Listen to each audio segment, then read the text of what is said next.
പ്രിയ സജ്ജനങ്ങളെ, സാദരനമസ്കാരം. വാൽമീകി രാമായണം തത്വവിചാരത്തിലൂടെയുള്ള യാത്രയിലേക്ക് ഏവർക്കും സ്വാഗതം. രാമന്റെ ജീവിതം, അതാണ് രാമന്റെ സന്ദേശം. ചോര ഒലിപ്പിക്കുന്ന മൂക്കും കാതുമായിട്ട് ഖരനെ സമീപിച്ചു. എന്നാൽ ഖരനെയും 14,000 കൂട്ടാളികളെയും രാമൻ നിഗ്രഹിച്ചു. അങ്ങനെ ഗത്യന്തരമില്ലാതെ ശൂർപ്പണഖ ഓടി ഓടി ലങ്കയിലെത്തി. തൻ്റെ ജ്യേഷ്ഠൻ, ലങ്കയുടെ അധിപൻ രാവണന്റെ അരികിൽ ചെന്ന് പൊട്ടിപ്പൊട്ടി കരയുകയാണ്.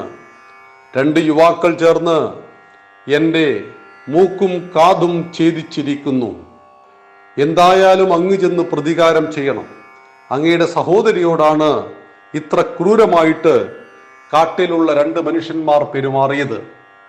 എന്തായിരുന്നു മറുപടി? രാവണൻ പറഞ്ഞോ, എൻ്റെ പെങ്ങളെ ഈ ക്രൂരകൃത്യം ചെയ്തവനോട് ഞാൻ കണക്ക് ചോദിക്കുമെന്ന് രാവണൻ പറഞ്ഞില്ല. രാവണൻ പറഞ്ഞത്, ശൂർപ്പണഖേ, അത് നിന്റെ കയ്യിലിരിപ്പാണ്. ചെറുപ്പത്തിലെ മോശമായ ജീവിത വഴിയിലൂടെ സഞ്ചരിച്ച നിനക്ക് ഇത്തരം ശിക്ഷകൾ കിട്ടുന്നത് സന്തോഷകരം തന്നെ.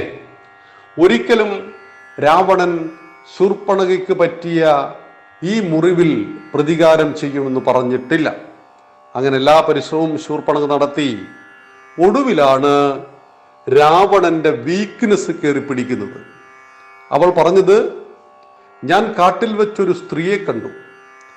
ഇത്ര സൗന്ദര്യമുള്ളൊരു സ്ത്രീയെ ഞാൻ മുമ്പ് കണ്ടിട്ടില്ല. 3 ലോകങ്ങളിലും അന്വേഷിച്ചാലും ഇങ്ങനെ ഒരു സ്ത്രീയെ കാണാനുമിടയില്ല. ഇത്ര സുന്ദരിയായ ഒരു സ്ത്രീ എന്തിനാണ് കാട്ടിൽ ജീവിക്കുന്നത്? ഞാൻ ചിന്തിച്ചു, ജ്യേഷ്ഠ, അവൾ ജ്യേഷ്ഠന്റെ അന്തഃപുരത്തിലെത്തേണ്ടവളല്ലേ? അതുകൊണ്ട് അവളെ പിടിച്ചു കൊണ്ടുവരുവാൻ ഞാൻ പരിശ്രമിച്ചു. അപ്പോഴാണ് അവളുടെ കൂടെയുള്ള ഒരുത്തൻ എന്നോട് ഇത് ചെയ്തത്. ഇതിൽ രാവണൻ വീണു. രാവണന്റെ അന്തഃപുരത്തിൽ ആയിരക്കണക്കിന് ഭാര്യമാരവനുണ്ട്. പല രാജാക്കന്മാരെയും തോൽപ്പിച്ച് അവരുടെ ഭാര്യമാരെ പിടിച്ചുകൊണ്ടു വന്നിട്ടുണ്ട്. ആ നാട്ടിലെ അനേകം സ്ത്രീകളെ ലൈംഗിക അടിമയാക്കി വെച്ചിട്ടുണ്ട്. ഒക്കെ ചെയ്തിട്ടുണ്ട്. എന്നാലും സ്ത്രീ എന്ന് പറയുന്നത് രാവണന്റെ കാലത്തെയും വീക്ക്നെസ്സാണ്, ബലഹീനതയാണ്.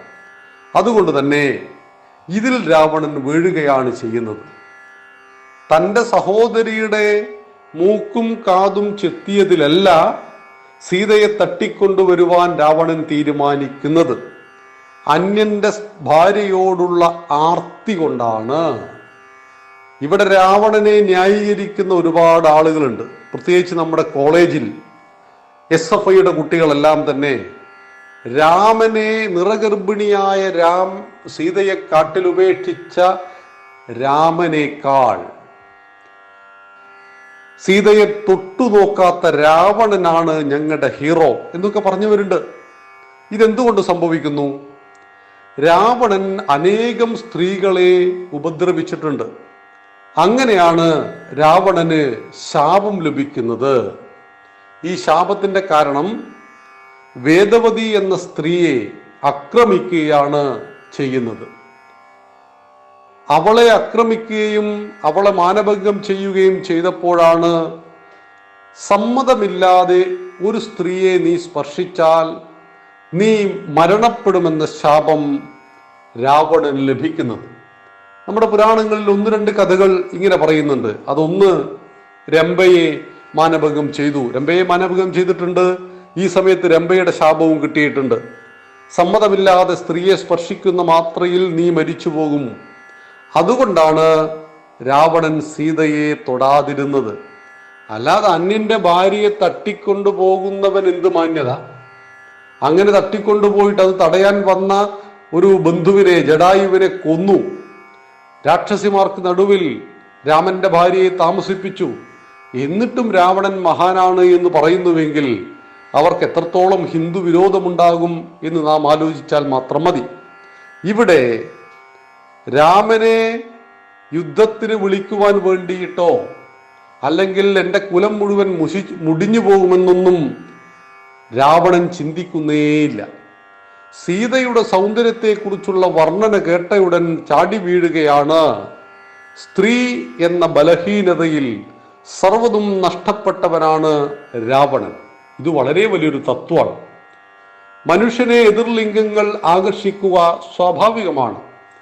അയ്യപ്പന്റെ വിഷയം വന്ന സമയത്ത് നൈഷ്ഠിക ബ്രഹ്മചര്യത്തിന്റെ ലക്ഷണങ്ങളിൽ എതിർലിംഗങ്ങൾ ആകർഷിക്കപ്പെടാതിരിക്കുവാൻ അത്തരം സാഹചര്യങ്ങൾ നൈഷ്ഠിക ബ്രഹ്മചാരികൾ ഒഴിവാക്കണം എന്ന് നിഷ്കർഷയുണ്ട്. നൈഷ്ഠിക ബ്രഹ്മചാരിണിയായ ഒരു യുവതിക്കരികിലേക്ക് യുവാവോ നൈഷ്ഠിക ബ്രഹ്മചാരിയായ ഒരു യുവാവിനരികിലേക്ക് യുവതിയോ വരേണ്ടതില്ല. കാരണം അത് അവരതിൽ വീണുപോകുന്നുണ്ടോ എന്നല്ല, അത്തരം സാഹചര്യങ്ങളെ ഒഴിവാക്കുക എന്നത് പരമപ്രധാനമാണ്. അനേകകാലം മദ്യപിച്ച് ഒരുപാട് അസുഖങ്ങൾ പിടിച്ച ഒരു വ്യക്തി ഒരു വിദഗ്ധ ചികിത്സയ്ക്ക് ശേഷം അയാൾ മദ്യപാനം നിർത്തി. ഞാൻ ഒരിക്കലും മദ്യപിക്കില്ല എന്ന ദൃഢപ്രതിജ്ഞ അദ്ദേഹം എടുത്തു.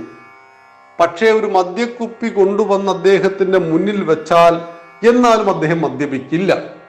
എന്നാൽ അത് വെക്കേണ്ട ആവശ്യമുണ്ടോ? ഒരിക്കലും അതിൻ്റെ ആവശ്യമില്ല. അനാവശ്യമായ പരീക്ഷണങ്ങൾ നടത്തേണ്ടതില്ല.